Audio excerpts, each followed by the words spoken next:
Mr. L in Mr. L's Tavern. Once again, talking about Vegas.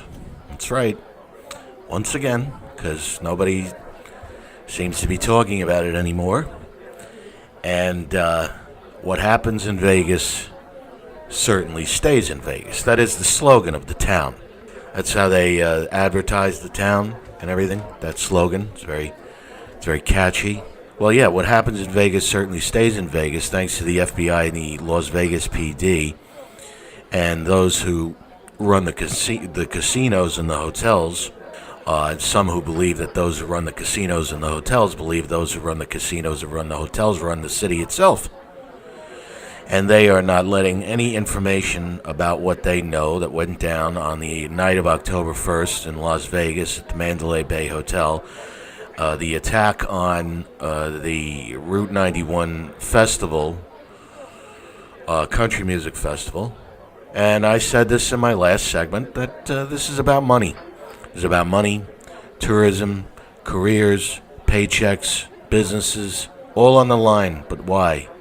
Why? Why? What don't they want us to know? Oh, by the way, if you happen to hear a slight humming sound, that is my lovely neighbor. I've told you about him before. Well, he's the guy who blasted the this rap music. I mean, it's a grown man. He's blasting rap music out of his car and this Latino urban music. And it's a grown man with kids. He's riding around on a three-wheel motorcycle. And I said I was going to blast Sam Kinison, and I never did. But he did have a fire in his attic, and so they have no power. And he's been running a generator for about a week. So, I'm at my last leg with him. Anyhow, that's neither here nor there. I just wanted to get that to you. The media and everyone has forgotten the story. Totally. Dropped it. Except for maybe, one or two people. I know Tucker Carlson does a couple of segments every once in a while about it, but never really seems to break any ground as to the why. I mean, I know that some in the local media in Vegas are trying to get answers, but they're being stonewalled. Talk radio has completely forgotten this story. Conservative talk radio, except for maybe people like a couple of small talkers in the business. But I haven't forgotten what happened in Vegas, because what happened in Vegas continues to baffle me on a daily basis. The motive is still unknown, and I have a motive that I would like to explain, and that it would explain the crime, the cover-up, and even the possible helicopter shooting from the air to the ground that night that many have seen that video. I think I have the explanation for that. But this motive that I'm going to talk about in a bit is pretty wild. So do not fall off of this podcast. So we had 3 crimes in a matter of a month or two, a month and a half or whatever. We've had Vegas, it's a mass shooting. Then we had a truck jihad in New York City in the Tribeca bike path. A wonderful immigrant from Uzbekistan did an Allah Akbar, and you know about this, killed a bunch of people with a truck that he rented from Home Depot. With no driver's license. He's renting a truck. I don't even understand how this happens, but this is the country that we're living in right now. So you had that, and then you had the Texas church shooting, Sutherland, Texas, horrible. And well, you've heard about it. I'm not going to go into the details. I mean, the guy was obviously sick in the head, an atheist, probably a leftist. And nobody wants to talk about that either. Nobody wants to talk about it. Probably, aside from Dylan Ruth, which wasn't a politically motivated crime, that was more of a race crime. There have been a bunch of different shootings, like the Texas shooting, and they've been done by leftists. And we're told that it's the right that shouldn't hold guns, and we're the problem in this country. Why isn't the Texas church shooting a hate crime if it's an atheist who obviously targeted parishioners while they worshipped? Why is that not a hate crime? If this guy, Devin Kelly, walked into a mosque and shot up the place and killed 50 Muslims, wouldn't that be considered a hate crime immediately? But no. No, we've had 3 different acts of violence. And out of the 2, aside from Vegas, we had the motives almost immediately. Almost. One was a jihadist. One was a nut who's an atheist who didn't like his mother-in-law, was wanting to kill his mother-in-law. Not very balanced in the mind.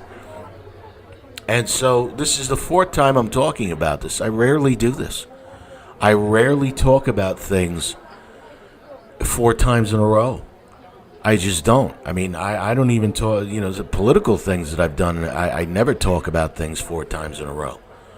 But what I said is because I'm talking about it because what happened in Vegas baffles me on a daily basis. I still cannot get my head around it. But my last segment that I did, Why the Cover-Up in Las Vegas, got over 30,000 views and hundreds of comments.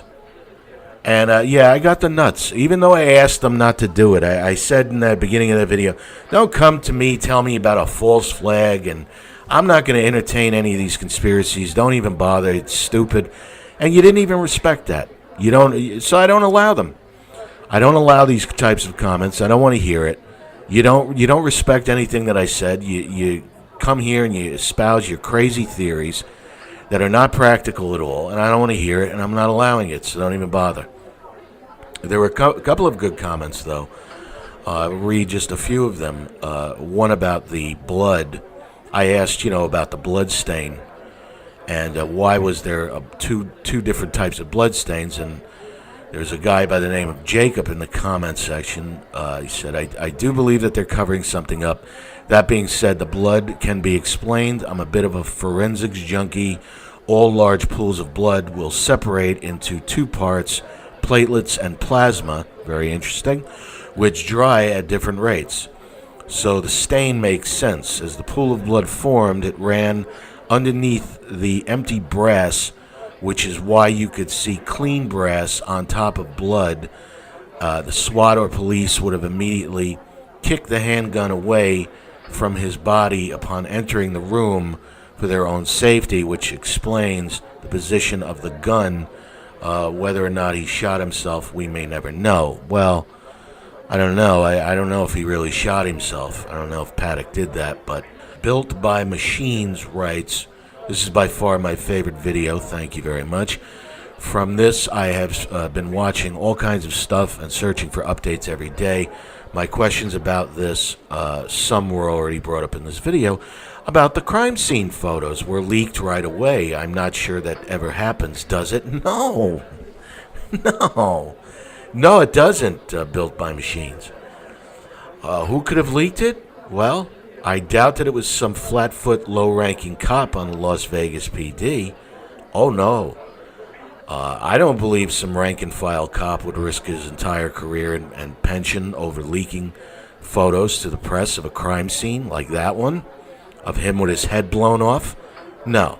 My guess is those photos were leaked by someone very high up in the food chain of the Las Vegas PD or even the FBI in order to solidify into the public psyche that it was one gunman, when many of us believe it was not.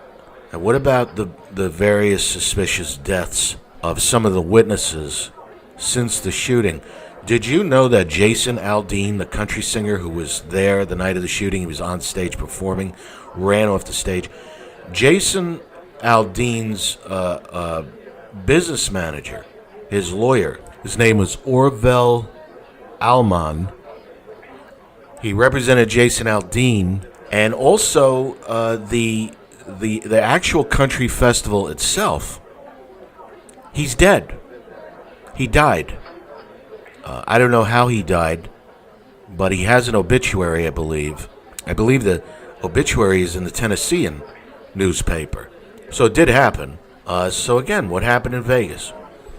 Why are we still here about a month and a half to 2 months later with no motive about why he did this, why Stephen Paddock did this? What about the food cart?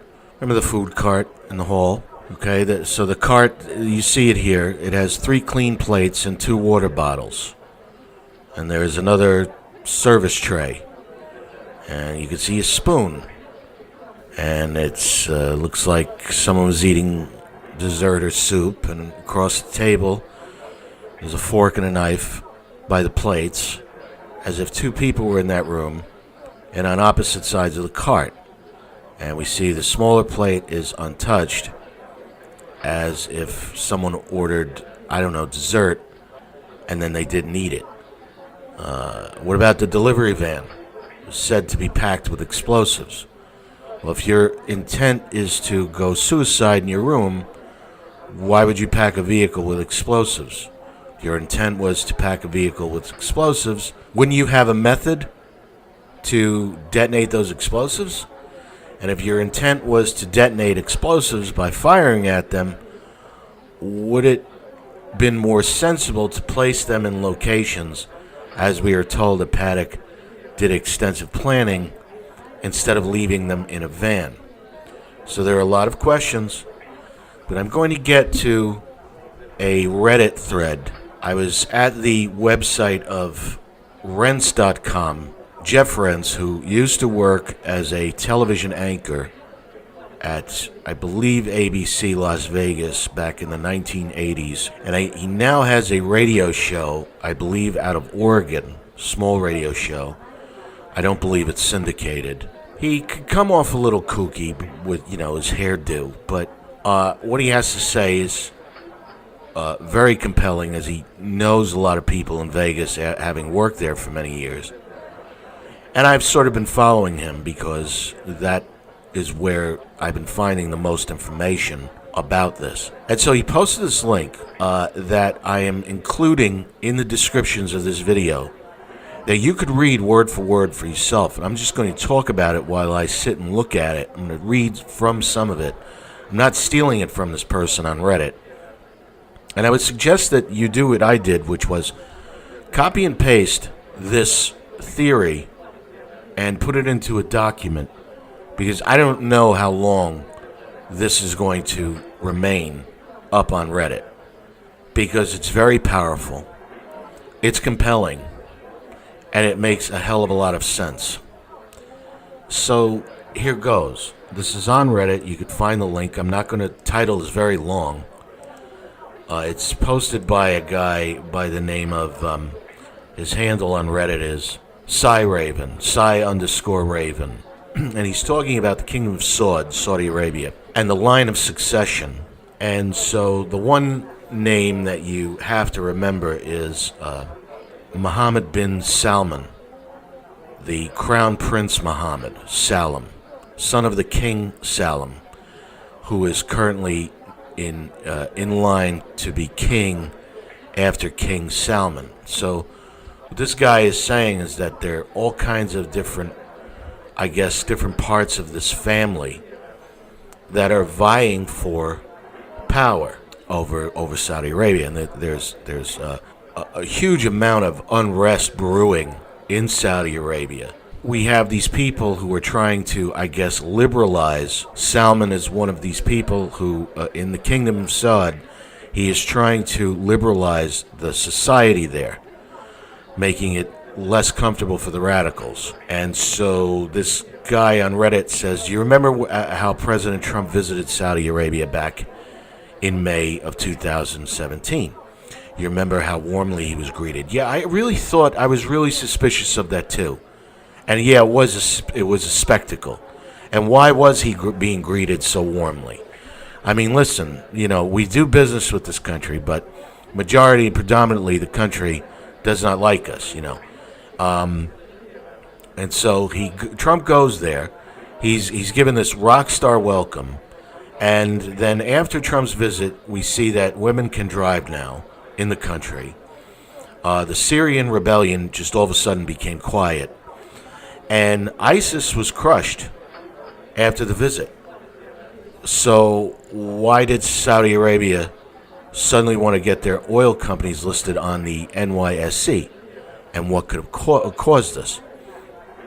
And so this guy says it goes back to 2010 and fracking. The Kingdom of Saudi Arabia, KSA, has relied on petrol reserves for their wealth and prosperity. And we all know what OPEC is. It's the cartel of gasoline.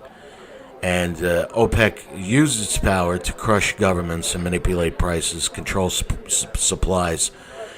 And then came fracking and the fracking boom in our country and elsewhere. And when that happened, the world wasn't at the mercy of OPEC and the Kingdom of Saud. And this made KSA very nervous. And so they started going through their petroleum and driving the price of gas to the lowest. They drove up that. That's why the gas prices were unbelievably low for a number of years, because they were now pumping out more gas and petroleum and driving the price of gas to low levels. Okay, so I'm really not going to get into the whole ins and outs of this, and you could read it word for yourself, and I suggest that you do. But basically, this Solomon, the crown prince or whatever, who is to be king, and his father are working with Trump, making deals with Trump and the Trump administration in the United States. Not all the royals in the Kingdom of Saudi Arabia are into this, and some of these royalties are losing the power they once had, and they don't want to become liberal. They don't want women. Some of them don't want women driving around and taking off the burqa. So now they start to resent King Solomon, and they have started plotting against him. And of course, at the forefront of this movement is a deputy crown prince, Mukrin, and his son, Mansour.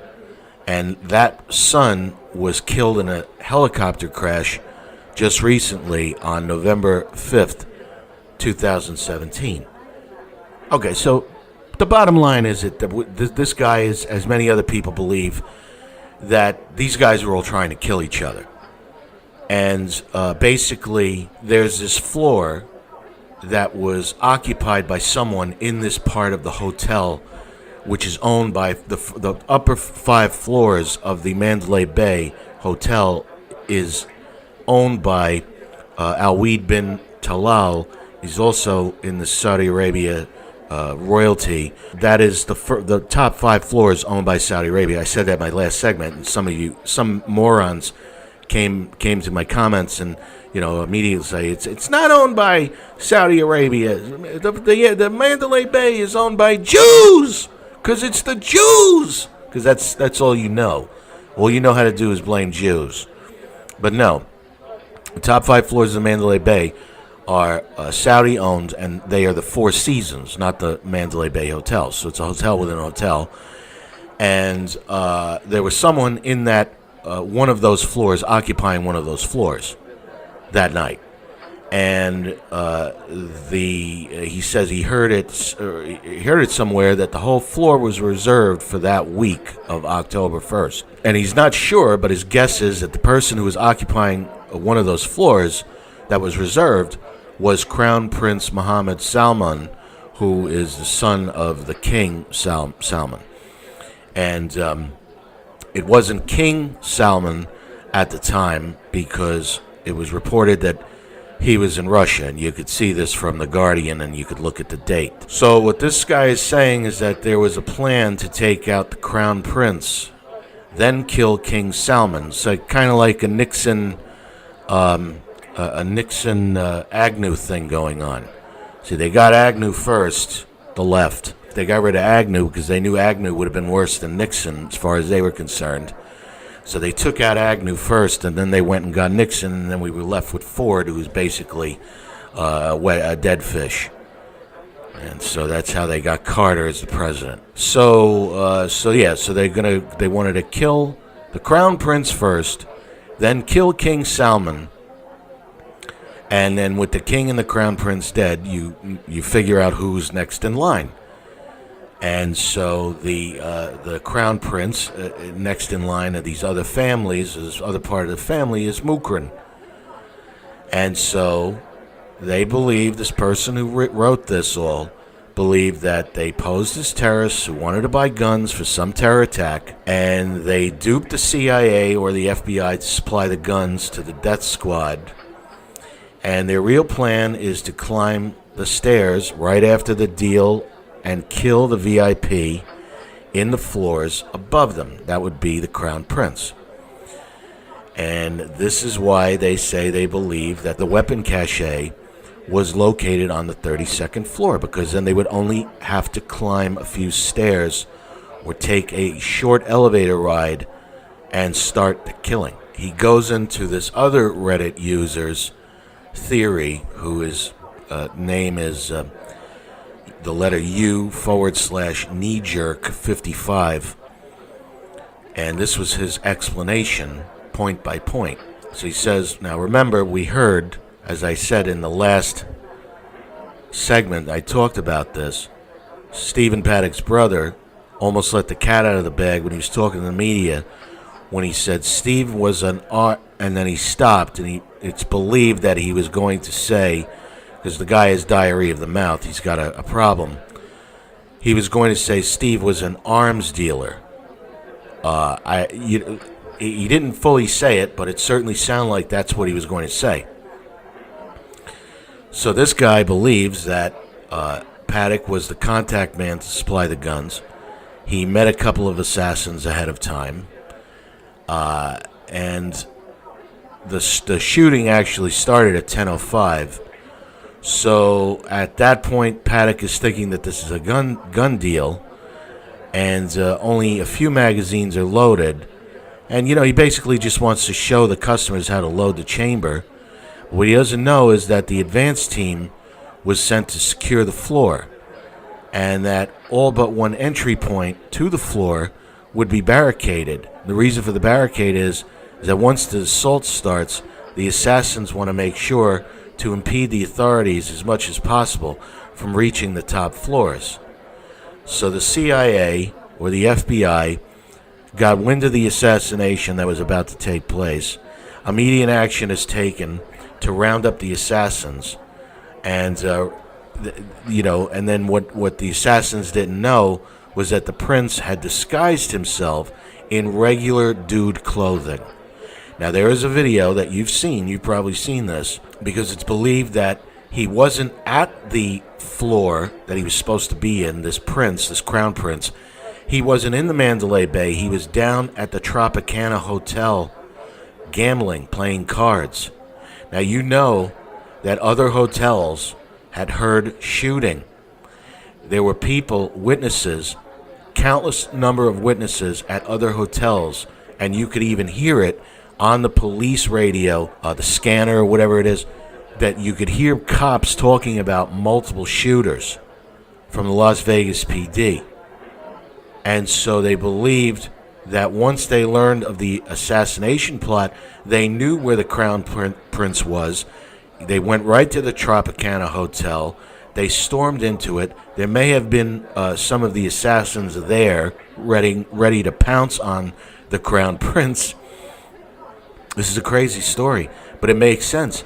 And the police, the FBI got there, the CIA or whatever got there, and there is video of a bunch of guys with automatic weapons in the casino walking a guy that looks the guy in the back, and you see all these cops, this is a still shot, guy in the back looks awfully like the Crown Prince Mohammed.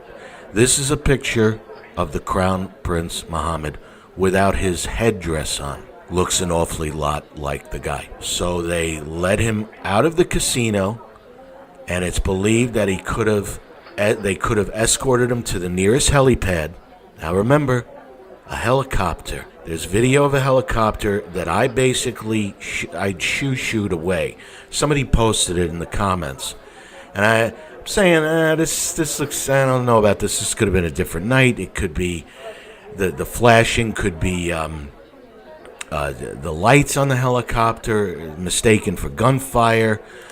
It doesn't even look that it's anywhere near the Harvest Festival.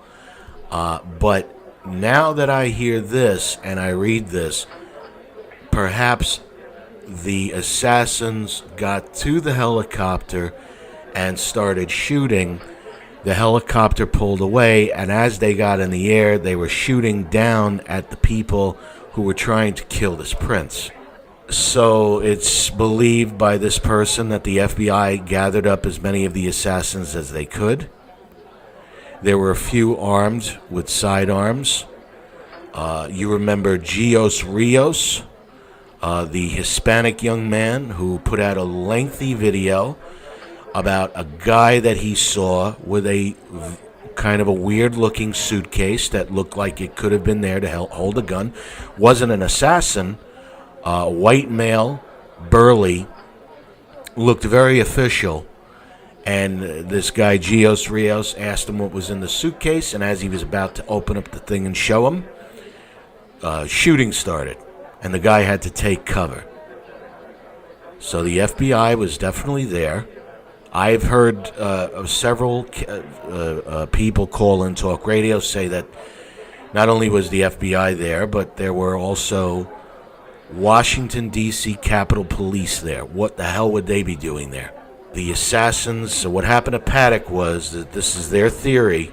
The assassins were already with Paddock in the room. They get a phone call and they're told that the prince is not in the suite above and that he's being escorted out of the Tropicana, so they start to shit and panic.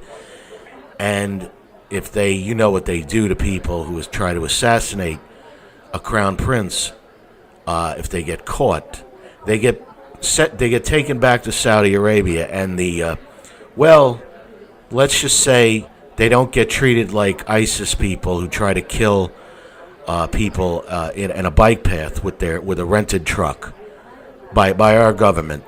They don't treat people like that over there who do these types of things. They do other things to them before they dispose of them, by the way. So they know that they're in deep shit if they get caught, if they don't get killed. So they say they come up with a plan quickly.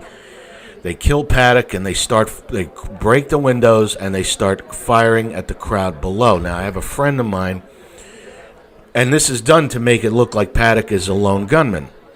And before they do any of this, they shoot Paddock right in the head. They break the window, and I have a friend in Canada who I sent this to. He read it.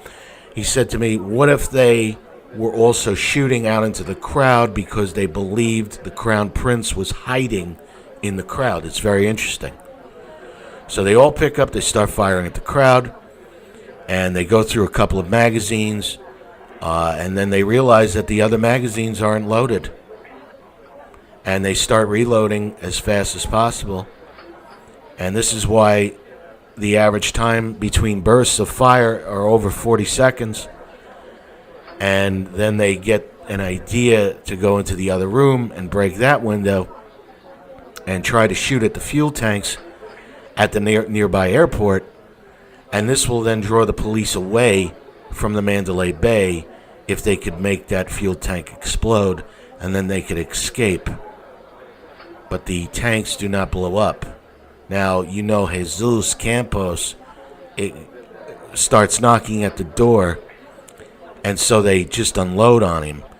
And this is why there's supposedly roughly 200 shots through the door, as it's believed that Campos escapes the lethal shot and calls security. Now, they're really getting nervous now. They realize that someone in the hotels knows that there's firing in the hotel. So they fire as much as they can. And then the SWAT team, I have a really hard time believing that a SWAT team just kind of sat in a stairwell. I've said this before. It's believed that that's what happened. I have a really hard time believing that. Those guys live to do these things. These guys live to take such people out. That is what they love to do. That's all you know what I'm saying? That's all they're trained for. Nothing but. And it doesn't happen often. So I have a hard time now believing that they just sat in there. So they started knocking on the door. So one doesn't know what they're doing, so they realize they're screwed. If they get taken into custody, they go back to the Kingdom of Sword and they get tortured and killed. So one of them shoots himself, And then the other assassin isn't sure. He doesn't want to die. So after 10 seconds of courage gathering, he shoots himself as well. The SWAT team bursts in, finds 3 bodies. They start asking questions because the FBI is already there. And the FBI, of course, takes over. And they quickly assess the situation, and they realize the implications. They remove the 2 assassins' bodies, and they take a picture of Paddock lying there, and they slip it to 4chan, the website, to solidify their narrative. And Paddock is made a patsy. Why? Because if a failed Saudi assassination attempt was responsible for the deaths, if the FBI and the CIA had supplied the guns that killed 58 innocent people, not counting Paddock since he was an asset, then 2 things would happen. 1, we would demand that we go to war with Saudi Arabia, and 2, whichever organization that Paddock worked for would be utterly dismantled. It's an amazing theory. It really is. He goes on to say that they know that a missile was intercepted by the Saudi military on November 3rd or 4th, and this was probably the final effort by the anti-King Salman group. It was their last-ditch effort to kill him, or it was staged to give King Salman the excuse to round up in retaliation for the assassination attempt. And we know that there are massive raids, and the rounding of Saudi princes took place on the 5th. And who was just killed? Who was just killed recently? That would be Prince Mansour, the rival of Crown Prince Salman, who was believed to be ushered out of the Tropicana Hotel by federal officials on the night of October 1st. And then just the other day, we have Wayne Allen Root, who is somewhat an influential person in the conservative punditry, has a large following. He tweets this out. Do Americans notice what is happening in Saudi Arabia? Does it tie to any recent attacks in the USA? Inquiring minds want to know. Lots of insiders are talking about it. Is Trump cleaning out bad guys in Saudi Arabia? What did they do in America? Well, I think we know what he's alluding to, and it's what I just spoke about from this thread on Reddit. It's a very compelling read. I suggest all of you read it. This is a very valid explanation for such of a cover-up. I mean, it's way more valid than what I said, which is just really a practical reason for a cover-up. Economy, money, business, all of that. Threatening business, economy, money, paychecks. Yes, it's all believable. But this is much more compelling. Again, 2 different types of attacks, acts of violence on Americans, by Americans, one by an Islamist, and within moments, hours, we learned of a motive. And it's been a month and a half since October 1st and the Vegas massacre. And we still do not have a motive. And this story appears to be, aside from a few people, all dropped by the media. They are lying to us, and this is probably one of the most valid explanations, what I've just said. Comments, you could leave comments by yourself, and I suggest you go and read it word for word. The link is in the description. This is a very valid reason for the cover-up of the Las Vegas massacre. And that's the deal with that.